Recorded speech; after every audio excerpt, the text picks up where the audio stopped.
வாகனவியல் தமிழ். வணக்கம் ஃப்ரெண்ட்ஸ், நான் கோபிநாத். இது வாகனவியல் தமிழ் மெக்கானிக்கல் யூடியூப் சேனல். இந்த வீடியோவில் நம்ம என்ன பார்க்க போகிறோன்னா, பைக்கோட ஒயரிங் பற்றி தான் பார்க்க போகிறோம்.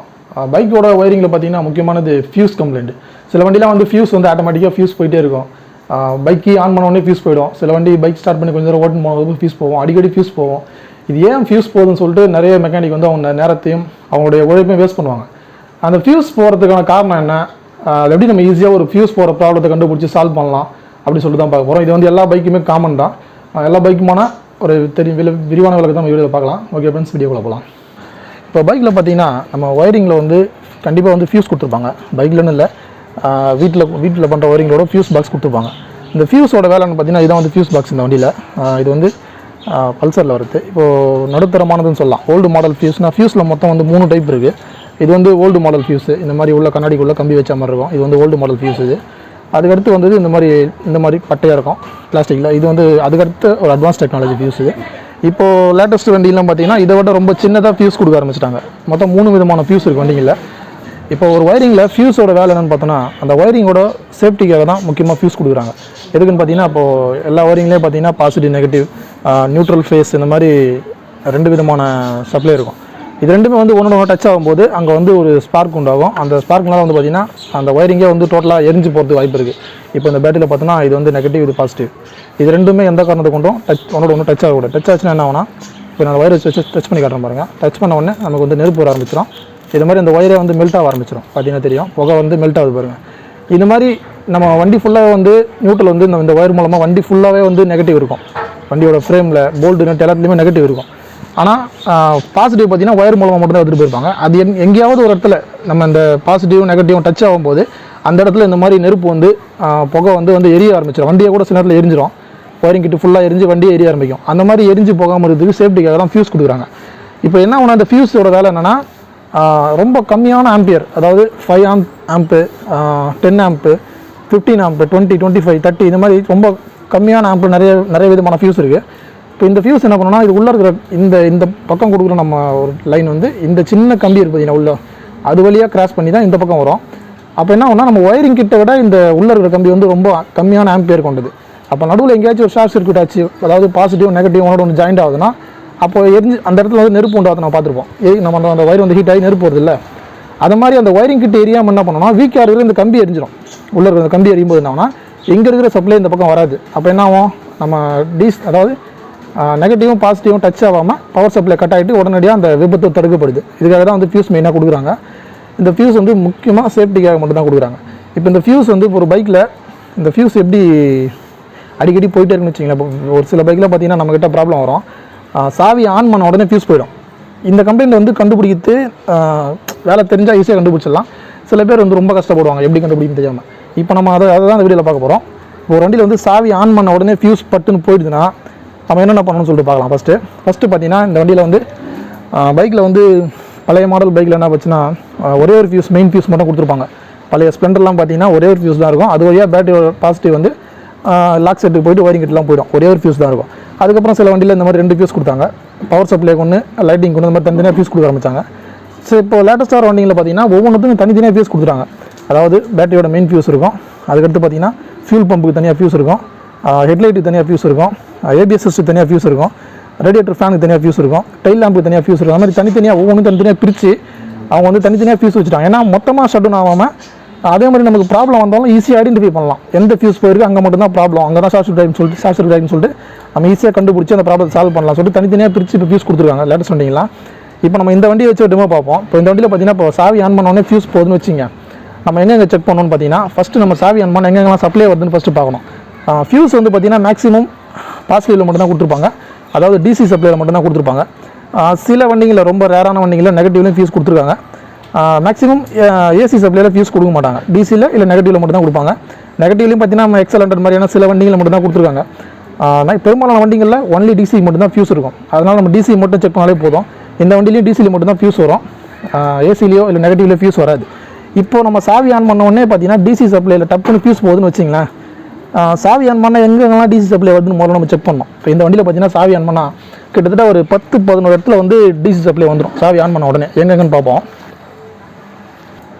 இப்போ நம்ம அந்த லைன் டெஸ்ட் வச்சு செக் பண்ணலாம். இப்போ அந்த டிசி சப்ளை வந்துச்சுன்னா ரெட் லைட் எரியும். இப்போ நம்ம சாவி ஆன் பண்ணிட்டு இந்த வண்டியில் எங்கெங்கெல்லாம் டிசி சப்ளை வருதுன்னு பார்ப்போம். சாவி ஆன் பண்ணிடுறோம். ஃபஸ்ட்டு நமக்கு டிசி சப்ளை எங்கே வரும்னா எந்த இடத்துல வருதுன்னு காட்டுறேன் பாருங்கள். Front and back brake light சுவிட்சுக்கு வரும். இதுதான் வந்து பேக் பிரேக் லைட் சுவிட்சோட சாக்கெட்டு. எல்லா வண்டியிலையுமே காமன் தான். இந்த பல்சர்னு இல்லை, ஹீரோ ஹோண்டா டிவிஎஸ் எல்லாத்துலேயுமே காமன் தான். பிரேக் லைட் சுவிட்சுக்கு ஃபஸ்ட்டு ஒரு டிசி சப்ளை வந்துருச்சுங்களா.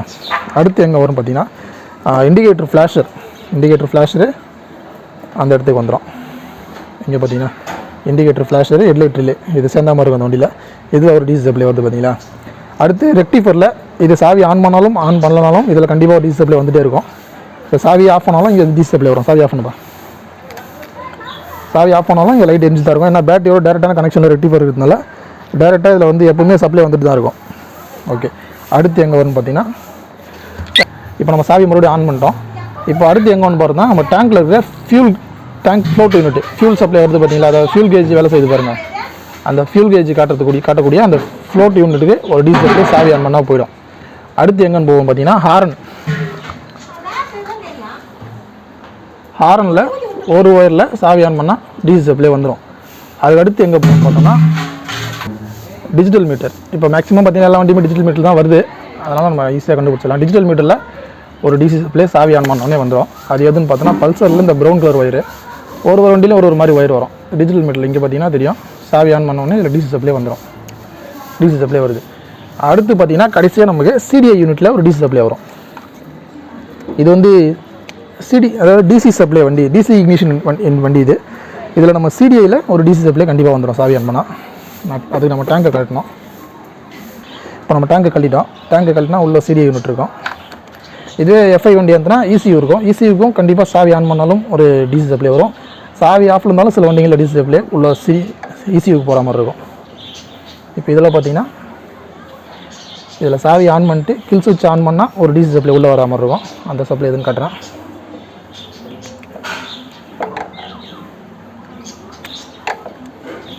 இதில் இந்த கிரே கலரில் ரெட் கலர் கோடு போட்ட ஒயர் இதில் சாவி ஆன் பண்ணிட்டு கில் சுவிட்ச் ஆன் பண்ணால் டிசி சப்ளை வந்துடும்.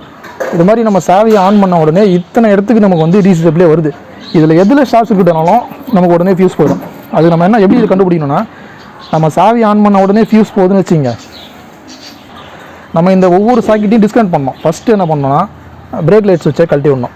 ஃப்ரண்ட் பிரேக் லைட் சுவிட்ச் டோருக்கு பார்த்தீங்களா, இந்த ஒயர் பிரேக் லைட்டுக்கு போகக்கூடிய அந்த 2 ஒயரும் கழட்டி விட்டுணும். கழட்டி விட்டு சாவி ஆன் பண்ணி பார்க்கணும். ஆஃப் பண்ணிட்டு கழட்டி விட்டு சாவி ஆன் பண்ணி பார்க்கணும். ஃபியூஸ் போகுதா இல்லைன்னு பார்க்கணும். ஃபியூஸ் போகலன்னா ஓகே, ப்ராப்ளம் அதில் தான் இருக்கும். நம்ம பிரேக் லைட் சுவிட்சுக்கு போகிற லைனை மட்டும் செக் பண்ணிட்டு கரெக்ட் பண்ணிடலாம். சப்போஸ் பிரேக் லைட் சுவிட்சை கழட்டி விட்டாலும் ஃபியூஸ் போகுது அப்படின்னா பேக் பிரேக் லைட் சுவிட்சை கழட்டி விடணும். பேக் பிரேக் லைட் பார்த்தீங்களா, இந்த சாக்கெட்டை கழட்டி விடணும். இதையும் கழட்டி விட்டுருங்க. இதை கழட்டி விட்டுட்டு சாவி ஆன் பண்ணி பாருங்கள். அப்பவும் மறுபடியும் ஃபியூஸ் போகுதுன்னா இண்டிகேட்டர் ஃப்ளாஷர் அதுக்கு போகிற சாக்கெட்டை கழட்டி விடணும். கழட்டி விட்டு மறுபடியும் சாவி ஆஃபில் வச்சுட்டு கழட்டி விடணும். மறுபடியும் ஆன் பண்ணி பார்த்தீங்கன்னா மறுபடியும் ஃபியூஸ் போச்சுன்னா அடுத்து என்ன பண்ணணும், ஹார்னுக்கு போகிற அந்த சப்ளையை கழட்டி விடணும்.